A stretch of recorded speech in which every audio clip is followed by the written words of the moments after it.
infectious diseases, research, medicine, health.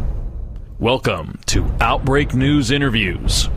And now, broadcasting from the Outbreak News Skylar Studios in beautiful West Central Florida, here is your host, microbiologist and editor of OutbreakNewsToday.com, Robert Harriman.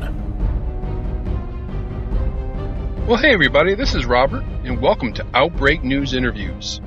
Now, African swine fever, or ASF, appeared in China over the summer, and since that time, more than 50 outbreaks in domestic pigs have been reported in about 13 provinces. Back in September, the UN warned at the time that the swine fever situation was just the tip of the iceberg. In addition, some European countries are reporting ASF in pigs and wild boars. So what is African swine fever? How serious of an issue is it? And what's the threat to the United States? Joining me to discuss the African swine fever situation is Stephen Higgs, PhD. Dr. Higgs is the director of the Biosecurity Research Institute at Kansas State University in Manhattan. Dr. Higgs, welcome to the show, sir. Good morning, Robert. Thank you very much for asking me to be on the show. I appreciate it very much. So, Dr. Higgs, what is African swine fever and what's the etiology? So, African swine fever is caused by a virus. It originated in Africa. It was discovered or described in 1921. And it's a devastating disease to domestic pigs. It is transmitted in Africa amongst warthogs and wild pigs, and it doesn't really cause any serious illness in those. But that's very different compared to when it infects domesticated pigs. So prior to its appearance in China, geographically, you mentioned Africa. Where else is African swine fever found? So it's been in a number of different countries over the years. And really the closest to the U.S., it's been in Cuba in 1971. They killed 500,000 pigs to control it there. It got into the Dominican Republic and Haiti in 1978. That was introduced by garbage taken from aircraft, which was contaminated and then fed to pigs. They killed every domesticated pig in the Dominican Republic and Haiti to control that. It wasn't controlled until 1984. In Eastern Europe, it was introduced into Georgia in 2007, and it has just spread like wildfire since 2007 and is now, spread throughout the region. Like you said, in August, it was first identified in China. That's for the first time. Yeah, and that's really quite a big deal because China is a massive pig and pork producer. Now, hence the name, you would expect it to affect pigs. Does it affect any other animals? Looking for something positive out of this situation, Robert, it doesn't infect people.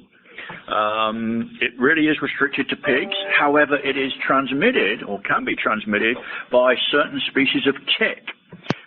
So certain ticks that feed on infected pigs can become infected, and they can then transmit it to other pigs when they feed on them subsequently. Right. So as far as transmission to the pigs, it's other pigs, it's contaminated items, it's ticks. Are there any other avenues? That pretty much covers it, Robert. It's by contact. There's been obviously a lot of studies in Europe, and although ticks are involved, and ticks pose a problem in efforts to eradicate this disease because they live a long time and they live in rodent burrows. They're very difficult to access. Excuse me. But yeah, a lot of the pigs at the moment seem to be transmitted not because of ticks, but between contact between infected and uninfected pigs. Gotcha. Well, now the outbreak in China is really a big deal, as I mentioned. Dr. Higgs, can you discuss the situation in China 3 months after its introduction? Yeah, it's it almost appears uncontrollable at the moment. They're putting in a huge amount of effort. They're killing a lot of pigs to try and control it. One company, I think, has killed 20,000 pigs just recently in the last couple of weeks. It's moved from one region now into over 10 provinces. So it's becoming more and more widespread in China. And like you said, China is a major pork producer, mainly for home consumption. It produces like 400 million pigs a year, which is a lot of pigs. Right. And it's clearly has to be a risk to its neighboring countries, too. It does, yes. Certainly, other countries adjacent to China have been in discussions of that.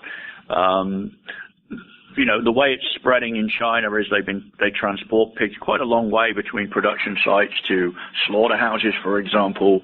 And one of the several bad things about this virus is it's relatively stable, and it can even survive meat processing. And so, like I mentioned with the Dominican Republic and in other countries where it's been introduced, a lot of these countries feed garbage to pigs. It's part of the way you raise backyard pigs. China has just banned that practice a couple of weeks ago, and that is a big risk for it being spread. Well, I guess what some of my listeners may be thinking, and myself included, what is the risk of ASF being introduced into the United States? I can't exactly put a number on it, but there is a significant risk, and it's very worrying because not only do you obviously lose a huge number of swine because it can kill up to 90% of your swine, but control is basically based on killing pigs, even uninfected pigs, which are close to those infected populations, and it automatically has essentially a total ban on international trade. So economically, it can be devastating. Sure. Now, in terms of getting into the United States, there are multiple potential routes. We've had people here at the BRI looking at animal feed, for example. We import a lot of animal feed and dietary supplements from China into the United States. Some of our researchers have demonstrated that this virus, if it is contaminating that feed, can survive 30 days under regular international shipping conditions. Wow. We've had another group here, National Agricultural Biosecurity Center, looking at potential legal imports and illegal imports as a potential source.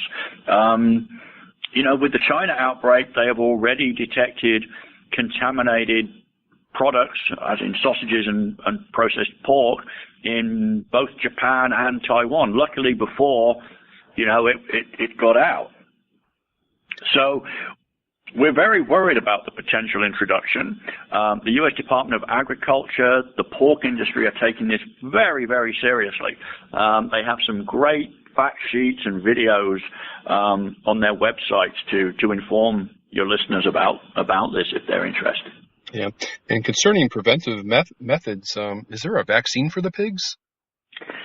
No, there isn't. It's strange because I've done interviews and I've written editorials saying there's no vaccine on the horizon.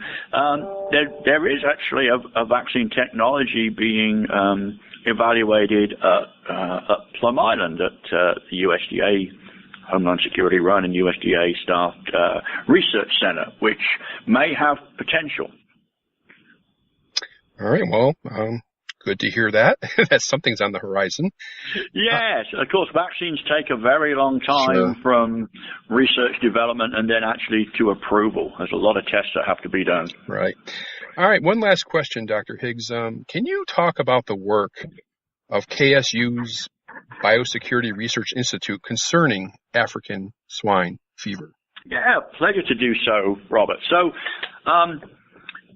the Biosecurity Research Institute is actually the first and only non-government lab ever to be approved to work with African swine fever.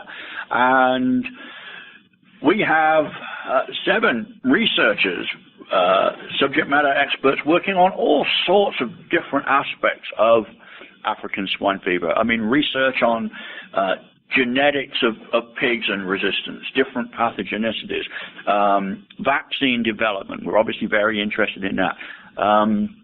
Diagnostics, basic biology, and as you said, pathway analysis, as we call it, of potential routes for introduction.